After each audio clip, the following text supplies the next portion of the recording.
A sopa de mandioca ainda queimava meu rosto quando percebi que minha vida tinha chegado ao fim. Não a minha vida de verdade, mas aquela vida de mentira que eu vivia há 35 anos ao lado de Benedito. O caldo escorria pelo meu cabelo grisalho, manchando meu vestido azul, aquele que eu usava aos domingos para ir à missa. Meu marido, de 68 anos, me olhava de cima, os olhos vermelhos de raiva e cachaça, como se eu fosse um lixo que ele acabara de jogar fora.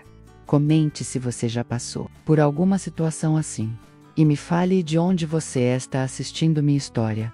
Não se esqueça de me seguir para me ajudar. Voltando à nossa história, da próxima vez, não esquece o sal, sua inútil. Ele berrou, balançando a panela vazia na minha direção. 35 anos casado com você e ainda não aprendeu a fazer uma comida direito. E you me levante. Devagar, cada osso do meu corpo de 62 anos reclamando, mas não pela dor física. Era uma dor diferente, uma dor que vinha de dentro, do fundo da alma. Peguei o pano de chão e comecei a limpar a bagunça, como sempre fazia, como sempre fiz. Benedito se jogou no sofá da sala, ligou a televisão no último volume e abriu mais uma lata de cerveja.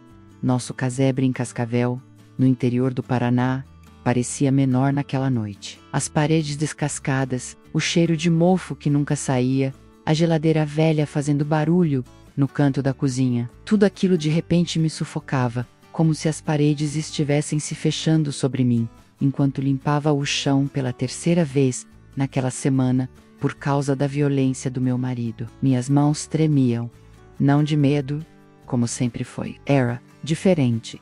Era raiva, uma raiva que eu nunca tinha sentido antes, que subia do estômago e me dava vontade de gritar, de quebrar alguma coisa, de fazer ele sentir o que eu sentia, mas eu não gritei. Nunca, em 35 anos de casamento, eu nunca tinha levantado a voz para Benedito, nunca tinha contestado, nunca tinha reclamado quando ele chegava bêbado, quando xingava minha comida, quando me empurrava, quando quebrava as coisas que eu mas gostava só para me ver chorar. Fui pro quarto e me tranquei. Sentei na beirada da nossa cama velha, aquela que eu mesma tinha costurado os lençóis 3 vezes, porque ele não queria gastar dinheiro com coisa nova. Foi então que meus olhos pousaram na cômoda, na gaveta de baixo, onde eu guardava minhas poucas roupas. Lembrei da carta. 3 dias antes, o carteiro tinha trazido um envelope grosso, elegante, com o nome de um escritório de advocacia de São Paulo, estampado no canto. Quando vi meu nome escrito à mão, meu coração disparou. Ninguém nunca me mandava carta, ninguém se lembrava que eu existia. Era sobre minha tia Eulália, irmã da minha mãe, que tinha morrido há 2 meses sem eu saber. A carta dizia que ela tinha me deixado uma herança. 40 mil reais. 40 mil reais para mim, Dalva. A mulher que nunca teve nem 400 reais na vida, escondia a carta no fundo da gaveta, embaixo das camisolas velhas. Benedito não podia saber. Se ele descobrisse, tomaria tudo de mim, como sempre fez com qualquer centavo que chegava às minhas mãos. Naquela noite. Depois da sopa no meu rosto, depois de limpar o chão pela 1000ª vez, depois de mais uma humilhação, eu abri a gaveta e peguei a carta. Li, de novo, palavra por palavra, só para ter certeza de que não era um sonho. A senhora Dalva dos Santos, por meio desta, comunicamos que a senhora foi contemplada no testamento de sua tia Eulália Correia dos Santos. Meu coração batia tão forte que eu tinha medo de Benedito ouvir do sofá. Ele continuava gritando com a televisão, xingando os políticos, a vida, o mundo, sempre xingando alguma coisa. Olhei no espelho da cômoda e vi meu rosto inchado, vermelho onde a sopa tinha queimado. Meu cabelo grudado, meus olhos cansados, minha pele marcada pelos anos de sofrimento. Quando foi que eu tinha virado essa mulher? Quando foi que eu tinha parado de existir? Lembrei de quando era nova, de quando conheci Benedito numa festa junina. Aqui, em Cascavel, ele era bonito, trabalhador, me tratava como uma princesa. Dizia que ia cuidar de mim para sempre, que eu nunca mais ia precisar me preocupar com nada, e eu acreditei. Acreditei como uma tola. Nos primeiros anos, ele ainda disfarçava. As agressões vinham escondidas em brincadeiras, em empurrões sem querer, em gritos, que ele dizia ser por preocupação. Depois nem isso, era na cara mesmo, sem vergonha, sem desculpa. E eu sempre perdoava. Sempre achava que ia mudar, que ia melhorar. Meus irmãos tinham morrido todos cedo. Meus pais também. Não tive filhos. Por mais que tentasse, Benedito sempre dizia que era culpa minha, que eu era uma mulher defeituosa. Não tinha para onde ir, não tinha ninguém, ou pelo menos era isso que eu pensava. Mas agora, com aquela carta na mão, alguma coisa tinha mudado. 40 mil reais. Era mais dinheiro do que eu tinha visto na vida inteira. Era liberdade. Era uma chance. Levantei da cama e fui até o guarda-roupa. No fundo, atrás das roupas velhas, tinha uma latinha de biscoito onde eu guardava alguns trocados. Eram apenas 230 reais que eu conseguira juntar vendendo ovos das nossas galinhas escondido do Benedito. Dinheiro que ele nunca soube que existia. Peguei a lata, contei as notas amassadas e guardei no sutiã. Depois peguei minha sacola de feira e comecei a colocar algumas roupas. Não muitas, não podia fazer barulho, não podia deixar ele desconfiar. Enquanto arrumava minhas poucas coisas, ouvi o ronco alto vindo da sala. Benedito tinha desmaiado no sofá, como sempre fazia depois de beber. A televisão continuava ligada, iluminando seu rosto inchado de tanto álcool. Coloquei minha blusinha mais bonita, aquela que eu só usava em ocasiões especiais. Peguei meus documentos e a carta da herança. Estava tudo ali, na minha mão. Minha identidade, minha certidão de nascimento. A carta que ia mudar minha vida pela primeira vez em 35 anos. Ia tomar uma decisão por mim mesma. Ia fazer alguma coisa só porque eu queria, não porque alguém tinha mandado. Olhei uma última vez para a sala. Benedito continuava roncando, boca aberta. Uma lata de cerveja vazia caída no chão ao lado do sofá. Quantas noites eu tinha limpado essas latas? Quantas vezes tinha carregado ele para a cama? Quantas vezes tinha fingido que aquela vida era normal? No I amaze, nunca mais.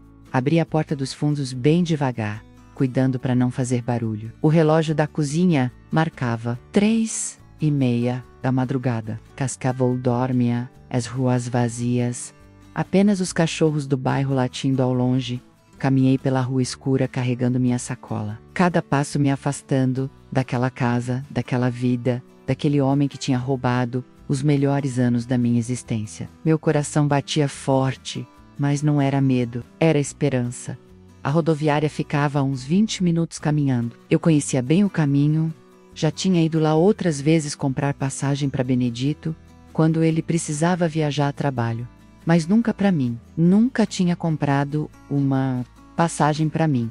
Quando cheguei, ainda era muito cedo, mas já tinha algumas pessoas esperando. Trabalhadores que pegavam o primeiro ônibus, gente que nem eu, que tinha pressa de sair dali na bilheteria. Uma moça jovem me atendeu com um sorriso. Para onde a senhora deseja ir? Eu abri a boca para responder, mas percebi que não sabia. Para onde? Onde uma mulher de 62 anos, sem dinheiro, sem família, sem nada, podia ir? Curitiba, falei de repente, sem pensar.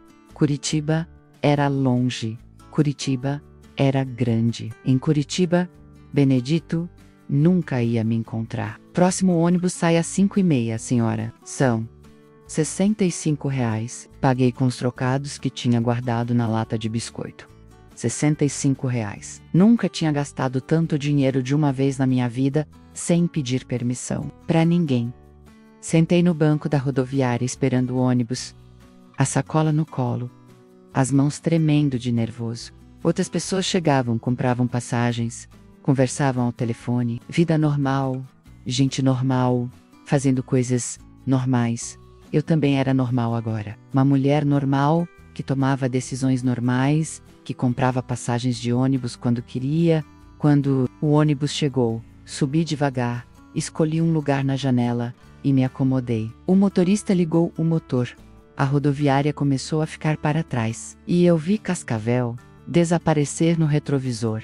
Pela primeira vez em 35 anos. Eu não sabia o que ia acontecer amanhã. A viagem até Curitiba durou 4 horas, mas para mim pareceu uma vida inteira. Cada quilômetro que o ônibus percorria me levava para mais longe de Benedito, mais longe daquela casa, mais longe da mulher que eu tinha sido por tanto tempo. Olhava pela janela vendo as plantações de soja passarem, as casas pequenas, as cidades que nem conhecia o nome, e pela primeira vez em décadas me senti livre. Livre e apavorada. Quando o ônibus parou na rodoviária de Curitiba, às 9h30 da manhã, eu desci com as pernas bambas. A cidade era gigante, barulhenta, cheia de gente correndo para todo lado. Prédios altos, carros buzinando, pessoas no celular falando rápido. Eu nunca tinha visto tanta gente junta na minha vida. Fiquei parada no meio da rodoviária, apertando minha sacola contra o peito, sem saber para onde ir. Todo mundo parecia ter um destino, menos eu. Uma mulher com uniforme de limpeza esbarrou em mim, pediu desculpas e continuou correndo. Um homem vendendo jornal gritava manchetes que eu não entendia. Crianças choravam nos braços das mães. Meu estômago roncou alto. Não comia desde ontem à tarde, antes da sopa que Benedito jogou no meu rosto. Procurei uma padaria dentro da rodoviária e comprei um pão com mortadela e um café com leite. R$ 10. Sentei numa mesa de plástico e comi devagar, tentando fazer durar. Enquanto comia, pensei no que fazer. Precisava de um lugar para ficar, precisava resolver a questão da herança, precisava arranjar um jeito de viver. Mas como? Eu não conhecia ninguém em Curitiba, não sabia nem por onde começar. Uma senhora que limpava as mesas passou por mim e sorriu. Ela devia ter uns 50 anos, cabelo curto e grisalho, rosto bondoso. Algo na forma como ela me olhou me deu coragem. Com licença, chamei quando ela voltou. A senhora conhece algum hotel barato aqui perto? Ela parou de limpar e me olhou com mais atenção. Primeira vez em Curitiba, dona? É, respondi, sentindo minha voz tremer. Eu não conheço nada aqui. Tem o Hotel Central ali na rua de trás, ela disse, apontando para a saída. É simples, mas é limpo. Uns R$ 40 a diária. E segui na direção que ela indicou. O Hotel Central era um prédio velho, com uma placa desbotada na frente. A recepção cheirava a desinfetante e tinha um sofá de couro rachado no canto. O homem atrás do balcão me olhou de cima a baixo, quando pedi um quarto. Vai ficar quantos dias? Ele perguntou, sem esconder a desconfiança. Não sei ainda, respondi, tirando o dinheiro do sutiã. Por enquanto, uma semana. Paguei os R$ 280 da semana e peguei a chave do quarto. 207. Subi as escadas pensando que acabara de gastar quase todo o dinheiro que tinha. Só me restavam R$ 50. R$ 50 para recomeçar uma vida. O quarto era pequeno, com uma cama de solteiro, um guarda-roupa velho e uma janela que dava para o pátio interno. Mas era limpo. Tinha banheiro próprio. E mais importante, era meu. Pela primeira vez em 35 anos eu tinha um espaço que era só meu. Sentei na cama e tirei a carta da herança da sacola. Li de novo, procurando o endereço do escritório de advocacia, Rua Augusta, 1247, São Paulo. São Paulo ficava longe, mas eu precisava ir lá para resolver tudo. Precisava daquele dinheiro. Nos dias seguintes, estabelecia uma rotina. Acordava cedo, tomava café da manhã numa padaria barata perto do hotel. Caminhava pelas ruas do centro tentando me acostumar com a cidade. Curitiba era bonita, tinha parques, pessoas bem vestidas, lojas elegantes, mas eu me sentia como um peixe fora d'água.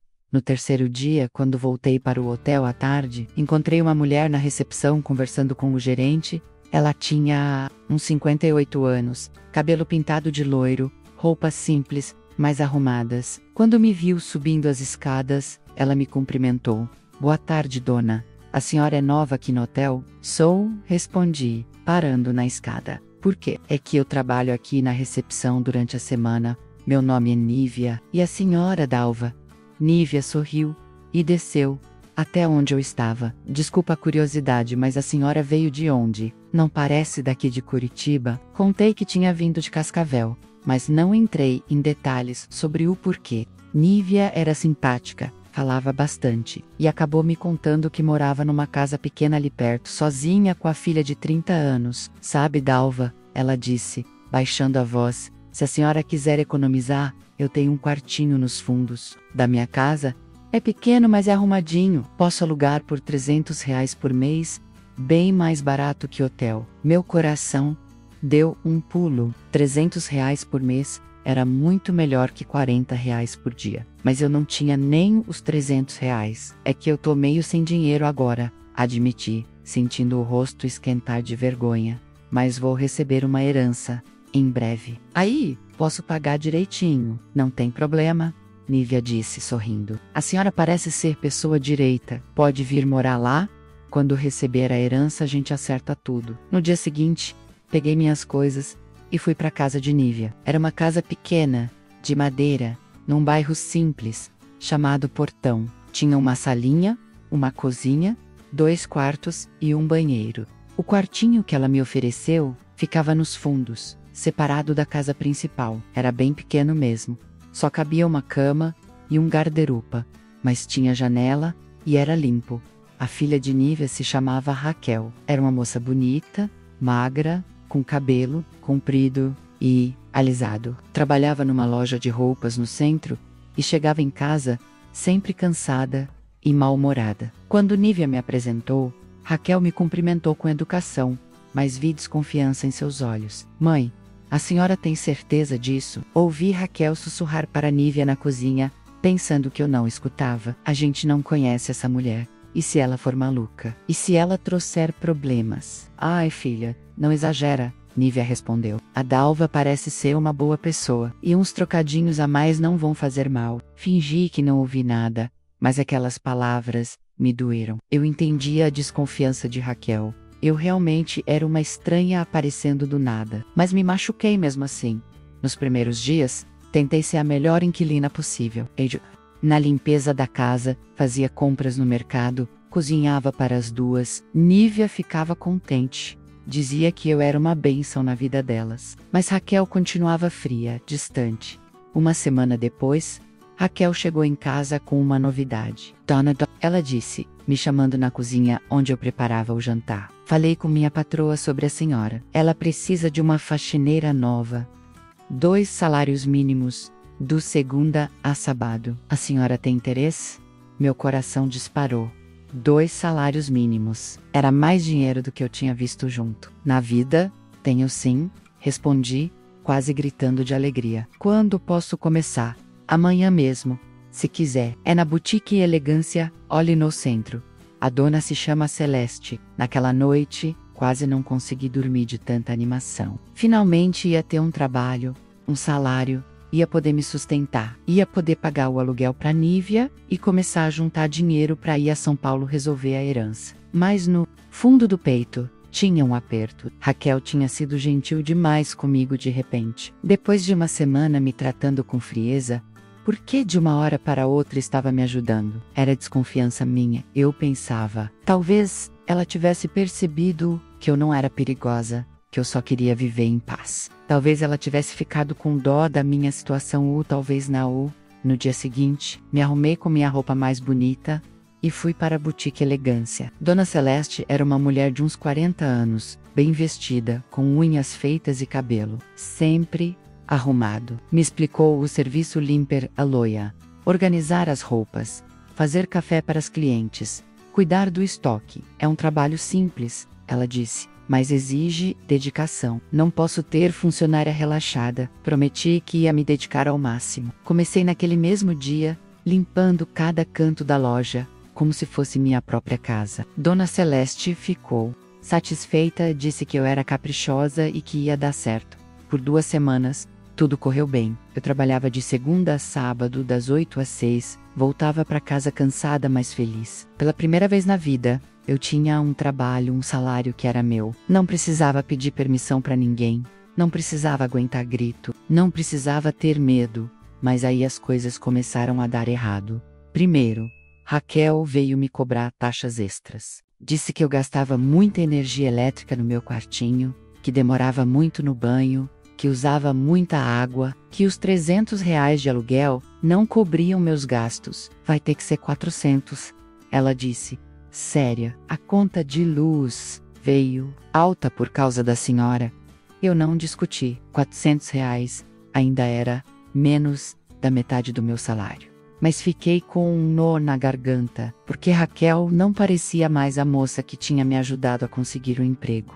Depois, Nívia começou a beber. Não era todo dia, mas nas sextas à noite, ela chegava em casa com uma garrafa de vinho barato e bebia sozinha na sala, vendo televisão. Quando bebia, ficava agressiva, falava alto, dizia coisas que machucavam. Mulher da sua idade deveria estar cuidando de neto, ela disse numa dessas noites. A voz pastosa de álcool, não fugindo de casa como adolescente. Eu fingia que não escutava e me trancava no meu quartinho, mas as palavras doíam fundo. Porque no fundo eu pensava a mesma coisa. Será que eu estava errada? Será que uma mulher de 62 anos não deveria mesmo estar fazendo isso? Então aconteceu algo que mudou tudo. Era uma quinta-feira quando cheguei em casa e percebi que alguém tinha mexido nas minhas coisas. Minhas roupas estavam fora do lugar no guarda-roupa. Minha escova de dente estava numa posição diferente. No banheiro, corri para debaixo do colchão, onde eu escondia o dinheiro que tinha conseguido juntar. R$ 500 que eu guardava para ir a São Paulo resolver a herança. O dinheiro não estava mais lá. Fiquei parada, olhando para o colchão levantado, as mãos tremendo, o coração batendo tão forte que doía no peito. R$ 500. Meu dinheiro para ir a São Paulo, para resolver a herança, para ter um futuro, tinha sumido. Revirei tudo de novo. Procurei em cada canto do quartinho, embaixo da cama, dentro das roupas, nos bolsos das calças. Nada. O dinheiro tinha desaparecido, mesmo. Saí do quarto e fui para a cozinha, onde Nívia preparava o jantar. Ela me cumprimentou com um sorriso, como se nada tivesse acontecido.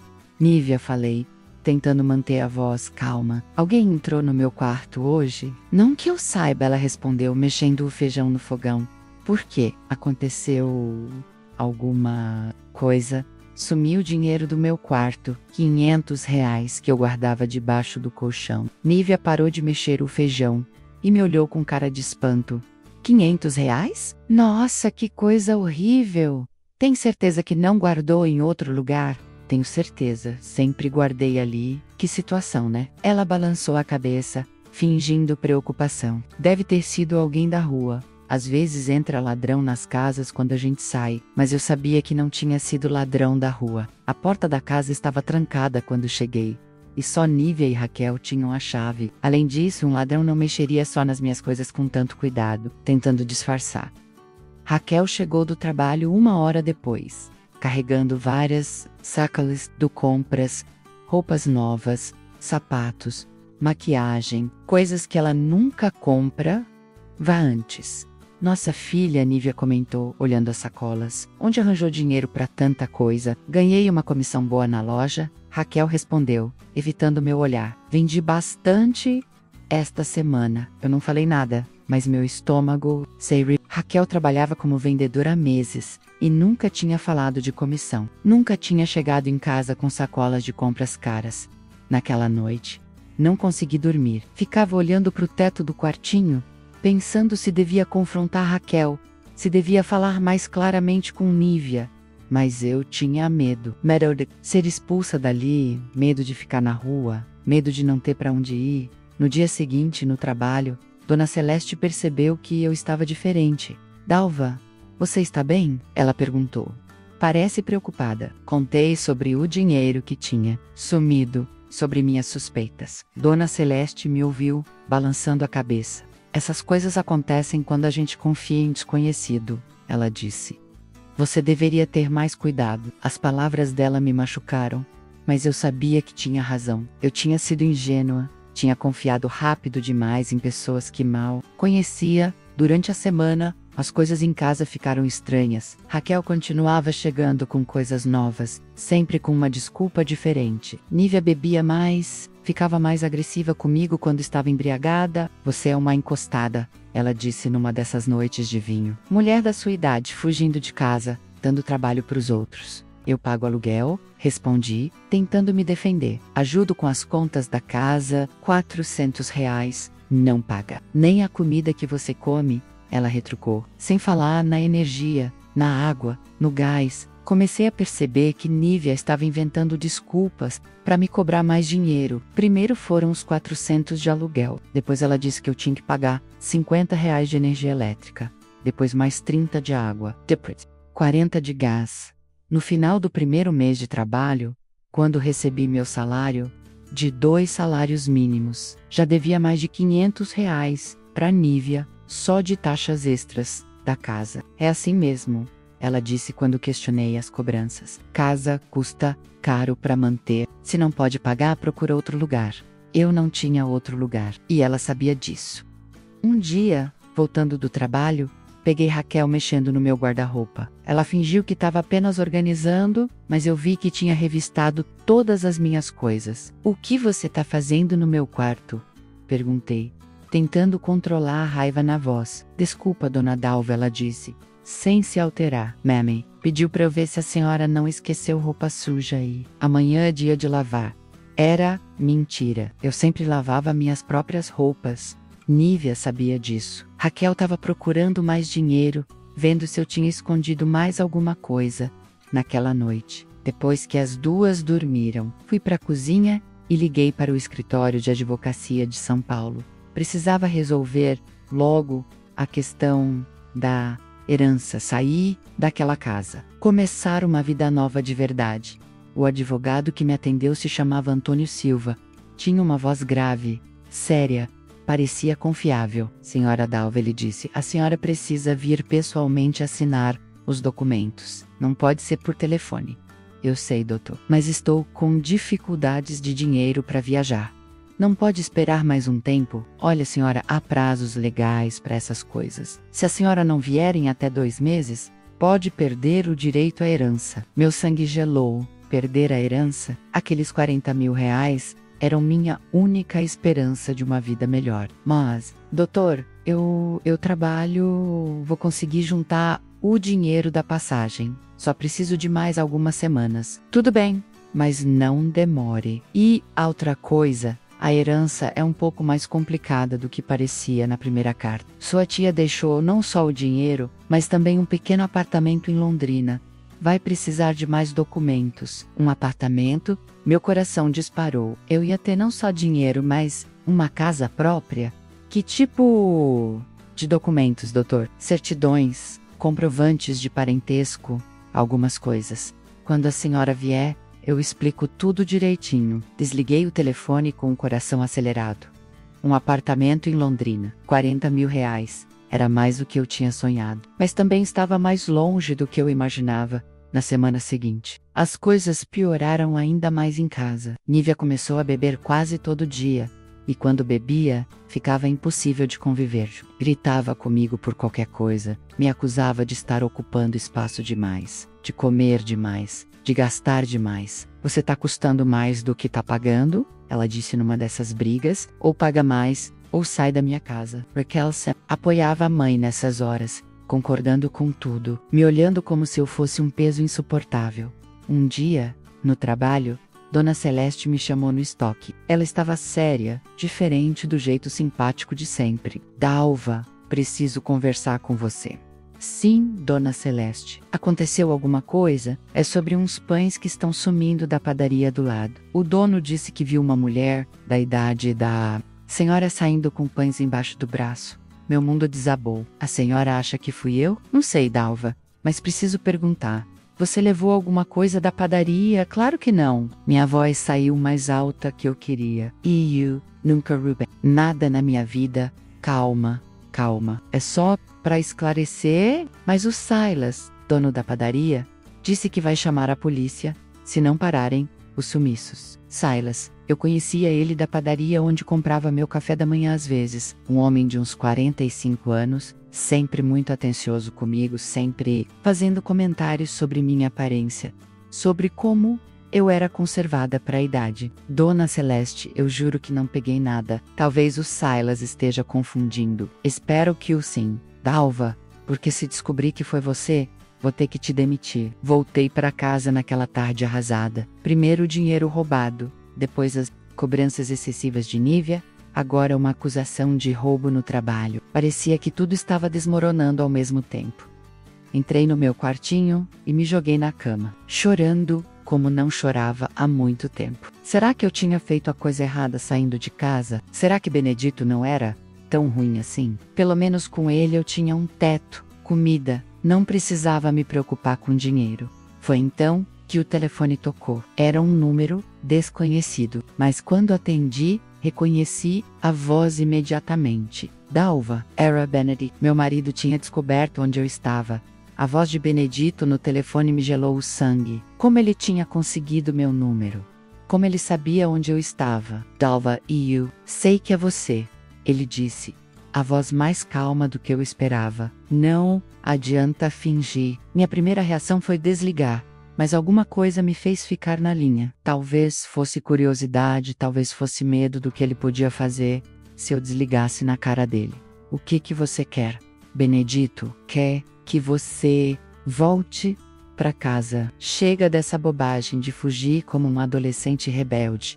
Não vou voltar, nunca mais. Ele riu, e aquela risada me arrepiou toda. Era a mesma risada de quando ele me humilhava, quando achava graça da minha dor. Vai sim, Dalva, vai voltar porque não tem escolha. Você acha que uma mulher velha como você consegue se virar sozinha no mundo? Estou me virando muito bem. Menti, tentando soar firme. É mesmo? Então por que tá morando, de favor, na casa de estranhos? Por que está trabalhando de faxineira? E eu sei do tudo, Dalva. Sei que você está passando necessidade. Como ele sabia de tudo isso? Meu coração disparou de medo. Benedito tinha amigos, conhecidos, gente que podia estar me vigiando, sem eu saber. Escuta bem, o que eu vou te falar, ele continuou, a voz ficando mais dura. Se você não voltar, bem, eu vou fazer sua vida virar um inferno. Tenho amigos na polícia, posso inventar qualquer história sobre você. Posso dizer que você me roubou, que fugiu com o dinheiro da casa, que é louca. Você não pode fazer isso? Posso sim, e você sabe que posso. Quem vai acreditar em você? Uma mulher velha, sem família, sem ninguém, contra mim que tenho raízes aqui, que conheço todo mundo. Desligou o telefone na minha cara. Fiquei parada, tremendo, segurando o aparelho na mão. Benedito tinha razão numa coisa. Eu não tinha ninguém. Se ele inventasse alguma história sobre mim, quem ia me defender? Naquela noite não consegui dormir. Ficava imaginando policiais batendo na porta, me levando embora, Benedito rindo quando me vissem algemada. Ou então, ele mesmo aparecendo ali, me obrigando a voltar para Cascavel. No dia seguinte, no trabalho, mal consegui me concentrar. Dona Celeste percebeu que eu estava ainda mais abatida que nos últimos dias. Dalva, você tá com cara de quem não dormiu. Eu tive algumas preocupações em casa. Foi então que Silas, o dono da padaria, apareceu na loja. Quando me veio direto falar comigo. Dona Dalva, posso falar com a senhora um minuto? Dona Celeste nos olhou desconfiada e se afastou, mas ficou por perto ouvindo. Sobre aqueles pães que andaram sumindo, Silas disse, baixando a voz. Descobri quem estava levando. Não foi a senhora, respirei aliviada. Ainda bem. Eu falei que não tinha sido. Eu sei. E quero pedir desculpas por ter suspeitado. Ele olhou ao redor, verificando se ninguém estava ouvindo. Mas quero propor uma coisa para a senhora. Que tipo de coisa? Precisando de ajuda na padaria. Alguém para limpar, organizar, atender cliente. Posso pagar um pouco mais do que a senhora ganha aqui. Dona Celeste se aproximou claramente irritada. Silas, você tá tentando roubar minha funcionária? Não é roubar, Celeste. É oferecer uma oportunidade melhor. Dalva não precisa de oportunidade melhor.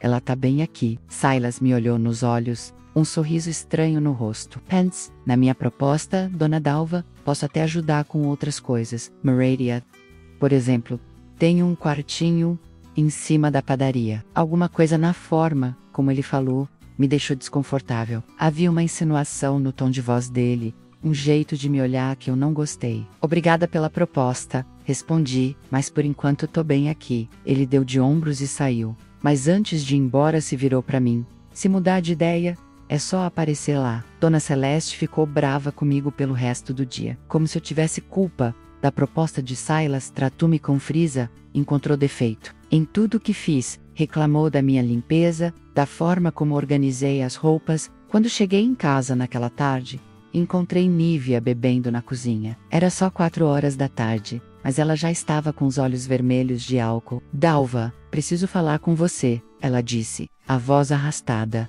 O que foi, Nívia? Não está dando certo você ficar aqui. Raquel está reclamando muito, diz que você está incomodando. Incomodando como? Eu mal saio do meu quarto. É que mulher, da sua idade solteira na casa, deixa a gente desconfortável. Os vizinhos falam, comentam. Eu não acreditava no que estava ouvindo. Você está me expulsando. Não é expulsão. É que acho melhor você procurar outro lugar. Mas Nívia, eu pago aluguel direitinho, ajudo na casa, não dou trabalho. É que não é só questão de dinheiro. Ela tomou mais um gole de vinho. Raquel tem namorado, ele vem aqui. Fica estranho ter uma estranha em casa. Raquel tinha namorado, em 2 meses, morando ali, nunca vi homem nenhum visitando ela. Era só mais uma desculpa para me tirar de casa. Quanto tempo tenho para sair? Até o final da semana. Sábado, no máximo. Sábado, eram apenas 3 dias. 3 dias para encontrar outro lugar para morar, com o pouco dinheiro que eu tinha. Naquela noite, Raquel chegou do trabalho com mais sacolas de compras, sapatos caros, bolsa de marca, roupas que custavam mais que meu salário de uma semana. Quando ela me viu na cozinha, nem olhou na minha cara. Raquel, tentei conversar. Sua mãe disse que vocês querem que eu saia. Acho melhor mesmo. Não foi nada pessoal. Mas onde vou morar? Não conheço ninguém aqui. Ela deu de ombros, guardando as compras. Não é problema meu. Você que decidiu sair de casa e vir pra cá? A frieza na voz dela me cortou como uma faca. Durante 2 meses, eu tinha ajudado naquela casa, tinha sido gentil com as duas, tinha respeitado todas as regras, e agora estava sendo jogada fora como lixo. No dia seguinte, no trabalho, Dona Celeste continuou mal-humorada comigo. Encontrava defeito em tudo, reclamava de coisas que nunca tinham sido problema antes. Dalva, você tá muito distraída ultimamente. Não sei se tá dando pra manter você aqui. Dona Celeste, eu sempre fui dedicada ao trabalho. Se cometi algum erro, me desculpe. Não é erro, é atitude. Parece que sua cabeça está em outro lugar. Era verdade, minha cabeça estava em outro lugar. Estava preocupada com a moradia, com dinheiro, com Benedito me ameaçando, com a herança que parecia cada vez mais distante. Foi então que Silas apareceu de novo na loja. Dona Dalva, ainda está interessada na minha proposta? Olhei para Dona Celeste, que estava me observando com cara feia. Olhei para Silas, com seu sorriso estranho, e seus olhos que me deixavam desconfortável. 2 opções ruins. Mas eu precisava escolher uma. Que tipo de trabalho seria exatamente? Limpeza, organização, às vezes atendimento. E como falei, tem o quartinho em cima da padaria. Você poderia morar lá. E o pagamento? 3 salários mínimos. Mais a moradia de graça. 3 salários mínimos. Era mais do que eu ganhava na loja. E ainda com moradia incluída. Mas alguma coisa no jeito de Silas me incomodava profundamente. Posso pensar? Claro. Mas não demore muito. Estou precisando de alguém logo. Quando ele saiu, Dona Celeste veio falar comigo. Se você aceitar a proposta dele, não conte comigo mais. Não gosto de funcionário desleal. Dona Celeste, eu não. Não precisa explicar. Mas saiba que se sair daqui, não volta mais. Naquela tarde, voltei para casa com o coração apertado. Tinha até sábado para decidir meu futuro. E todas as opções pareciam ruins. Foi então que aconteceu algo que mudou tudo. Estava organizando minhas poucas coisas no quartinho quando encontrei, no fundo da minha bolsa velha, um pedaço de papel amassado. Quando abri, vi que era o cartão do escritório de advocacia de São Paulo, com o telefone do Dr. Antônio. Liguei imediatamente. Dr. Antônio, é Dalva, sobre a herança da minha tia. Senhora Dalva, como está? Doutor, preciso perguntar uma coisa. O senhor falou que era para eu não demorar para ir aí. Mas e se eu mandasse uma procuração? Não tem como o senhor resolver tudo por mim? Houve uma pausa do outro lado da linha. Bem, senhora Dalva, até que tem, mas os custos ficam um pouco mais altos. Vou ter que fazer mais papelada, mais trâmites. Quanto seria? Uns R$ 2.000 de honorários, mas aí a senhora recebe tudo sem precisar vir até aqui. R$ 2.000. Era mais dinheiro do que eu tinha. Mas também era a solução para todos os meus problemas. Doutor, se eu conseguir esse dinheiro, quanto tempo leva para o senhor resolver tudo? Umas 2 semanas. No máximo, 1 mês. E eu tenho certeza de que vou receber a herança? Os R$ 40.000 e o apartamento? Outra pausa. Olha, senhora Dalva, sendo honesto com a senhora, a herança não é bem R$ 40.000. Meu coração gelou. Como assim? É que tem alguns descontos, alguns impostos, algumas taxas que eu não tinha mencionado antes. No final, deve sobrar uns R$ 25.000. Mas o apartamento é real. Esse a senhora recebe certinho. R$ 25.000. Era menos do que eu pensava, mas ainda assim era uma fortuna para mim. Tudo bem, doutor. Vou tentar conseguir os R$ 2.000 dos honorários. Perfeito. Quando tiver o dinheiro, me liga. Desliguei o telefone com a mente fervilhando. R$ 2.000 de honorários para receber 25.000 mais um apartamento. Valia a pena. Mas onde eu ia conseguir R$ 2.000? A resposta veio na forma de uma batida na porta. Era Silas. Quando abri a porta e vi Silas parado ali, com aquele sorriso que me deixava arrepiada. Soube que tinha chegado ao fundo do poço. Ele estava segurando uma garrafa de vinho e me olhava de um jeito que fez meu estômago embrulhar.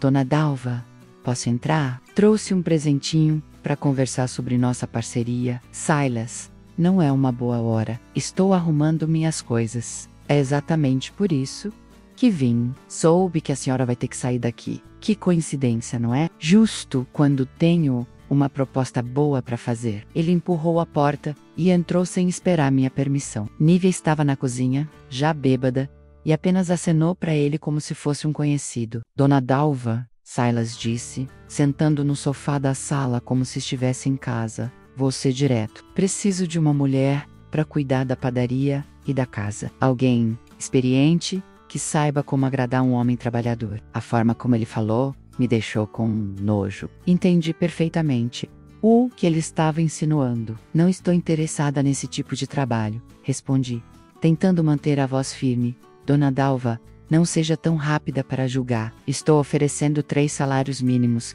casa, comida e campanha. Uma mulher da sua idade não pode se dar o luxo de rejeitar uma proposta dessas. Prefiro ficar na rua. Ele riu, uma risada que me arrepiou toda. A senhora vai mudar de ideia quando estiver dormindo debaixo da ponte. Vou deixar a proposta em aberto. Quando a realidade bater, é só aparecer na padaria. Depois que ele saiu, me tranquei no quartinho e chorei, como não chorava há anos. Estava sozinha, sem dinheiro, sem lugar para morar, sendo perseguida por Benedito e assediada por Silas. Parecia que fugir de casa tinha sido o maior erro da minha vida.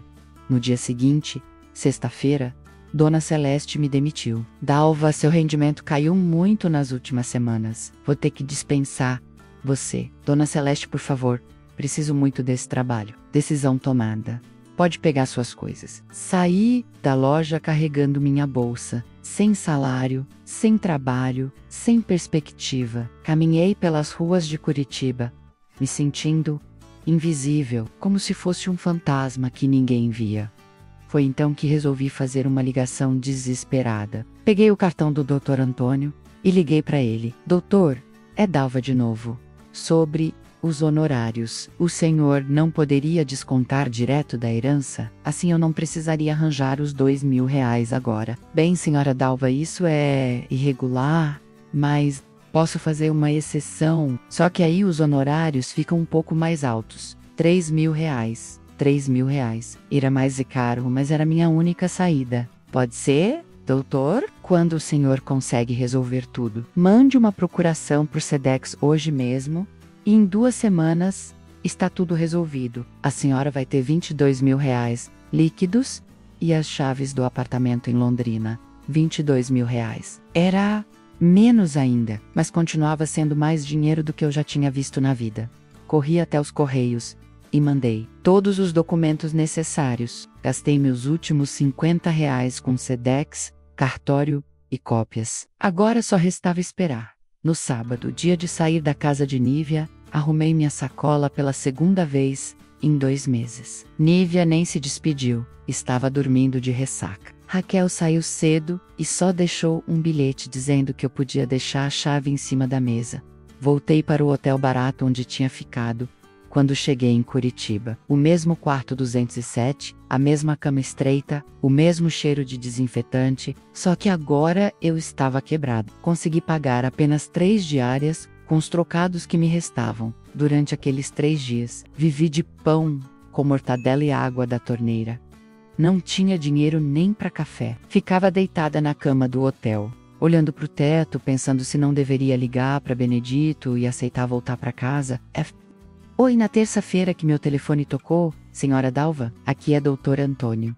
Tenho uma má notícia, meu coração gelou. O que aconteceu, doutor? É sobre a herança. Quando fui verificar os documentos mais a fundo, descobri que tem algumas complicações. Que tipo de complicações? Sua tia tinha algumas dívidas que não foram mencionadas no testamento. Impostos atrasados, financiamentos. No final das contas sobrou muito pouco. Quanto? 5 mil reais. E o apartamento... Bem, ele está com hipoteca. A senhora teria que assumir as parcelas. 5 mil reais. Depois de descontar os 3 mil de honorários, sobravam apenas 2 mil. Era uma miséria. Doutor, o senhor tem certeza? Na primeira carta, dizia 40 mil. Pois é, senhora Dalva. Às vezes essas heranças são mais complicadas do que parecem. Mas posso resolver tudo para a senhora. Só preciso que confirme se quer continuar. Alguma coisa na voz dele me incomodou. Um tom diferente, como se estivesse mentindo. Mas eu estava desesperada demais para questionar. Quero sim, doutor. Preciso desse dinheiro. Perfeito. Em uma semana, está tudo resolvido.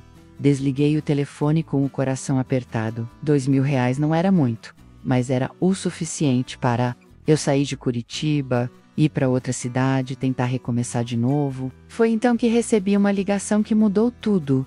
Dalva, aqui é Clarice Mendes, advogada. Estou ligando porque recebi uma denúncia sobre irregularidades envolvendo a herança de Eulália Corrêa dos Santos. Como assim? A senhora está sendo representada por Antônio Silva? Por quê? Porque ele está sendo investigado por estelionato. Já enganou várias pessoas com heranças falsas. A senhora tem os documentos originais da herança? Meu mundo desabou. Tenho a carta que recebi em casa. Pode me encontrar hoje? Preciso ver esses documentos. Acho que a senhora está sendo vítima de golpe. 2 horas depois estava no escritório de Clarice, uma mulher de uns 40 anos, séria mas gentil. Ela analisou minha carta da herança com cuidado. Dalva, tenho uma boa e uma má notícia. A má é que Antônio Silva realmente é golpista. A boa é que sua herança é real, e é muito maior do que ele disse. Como assim? Sua tia realmente deixou uma herança para você. Mas não são 40 mil reais. São 70 mil reais. Mais um apartamento quitado em Londrina, mais algumas joias guardadas no banco. Não conseguia acreditar no que estava ouvindo. 70 mil reais. Isso mesmo. E o melhor, posso resolver tudo para você, gratuitamente. Meu escritório tem um programa de assistência para vítimas de estelionato. 2 semanas depois, eu estava em Londrina, segurando as chaves do meu apartamento. Era pequeno, mas arrumado, mobiliado, com uma cozinha linda e uma varanda que dava para um jardim. 70 mil reais no banco. Um apartamento próprio. Liberdade completa. Abri uma pequena quitanda no térreo do prédio vendendo pis, doces caseiros e produtos da região. Descobri que tinha jeito para negócios, que sabia conversar com as pessoas, que conseguia fazer doces deliciosos que viraram sucesso no bairro. 6 meses depois, Benedito me encontrou. Apareceu na quitanda, numa manhã de sábado, mais velho, mais acabado, com cara de quem estava passando necessidade. Dalva, conversei com um advogado, você abandonou o lar, tenho direito à pensão. Olhei para ele por um longo momento. O homem que tinha me aterrorizado por 35 anos agora parecia pequeno e insignificant. Benedito, respondi com calma, procura um advogado bom, porque o meu é melhor. Você não pode fazer isso comigo. Somos casados há 35 anos. Eram 35 anos. Agora, não somos mais nada. Ele tentou me intimidar como sempre fazia. mas não funcionou mais. Eu não era mais a Dalva que limpava a sopa do chão. Era uma mulher independente, com dinheiro próprio, casa própria, vida própria. Se não sair da minha loja agora, falei pegando o telefone, chama a polícia. Ele saiu resmungando e nunca mais apareceu. Hoje, 2 anos depois daquela noite da sopa, no meu rosto, acordo todas as manhãs, na minha cama, no meu apartamento, na minha cidade escolhida, abro minha quitanda, converso com meus clientes, conto meu dinheiro. No final do dia, Nívia e Raquel tentaram me procurar quando souberam da herança, querendo se desculpar, querendo retomar nossa amizade. Não atendi o telefone. Silas apareceu aqui uma vez, tentando me convencer a voltar para Curitiba. Expliquei para ele que mulher de 64 anos com dinheiro no banco não precisa da companhia de homem nojento.